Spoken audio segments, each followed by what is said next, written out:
Hello everyone, welcome to our channel Radha's life. ఈరోజు నేను చూపిస్తున్న రెసిపీ వచ్చేసి టమాటో నిల్వ పచ్చడి. ఈ పచ్చడి నెల రోజుల వరకు నిల్వ ఉంటుంది.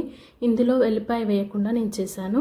ముందుగా ఒక 1/2 kg టమాటాలని తీసుకొని మంచిగా కడుక్కొని నీళ్ళు పోయేటట్టు తూడ్చుకొని ముక్కలు చేసి ఈ టమాటా ముక్కల్ని ఒక గిన్నెలో వేసి ఆ గిన్నెలోనే కొంచెం ఉప్పు కూడా వేసి మంచిగా టమాటాలని ఉడకనివ్వాలి.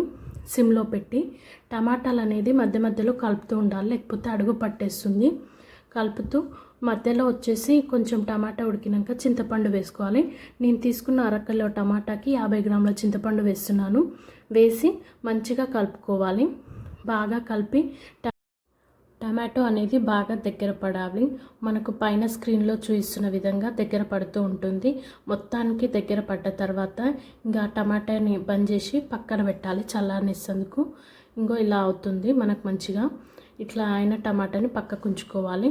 ఇప్పుడు ఒక బాండీ తీసుకొని 200 ml కానీ లేకపోతే 1/2 లీటర్ కానీ ఆయిల్ వేసుకోవాలి. ఆయిల్ వేసుకొని జీలకర్ర, ఆవాలు, ఎండుమిరపకాయ, మీరు ఇక్కడ కావాలంటే వెల్లుల్లిపాయ వేసుకోవచ్చు, మేము వేసుకోవట్లేను.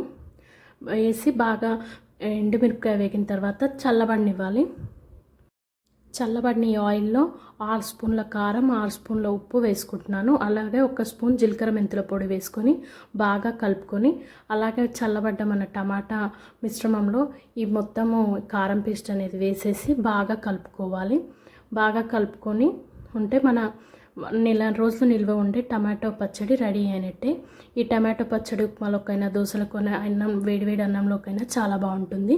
మీరు కూడా ఒకసారి ఇలా ట్రై చేయండి. ఈ వీడియో కనుక నచ్చినట్లయితే లైక్ చేయండి, షేర్ చేయండి, కామెంట్ చేయండి. అలాగే సబ్స్క్రైబ్ చేసుకోవడం మర్చిపోకండి.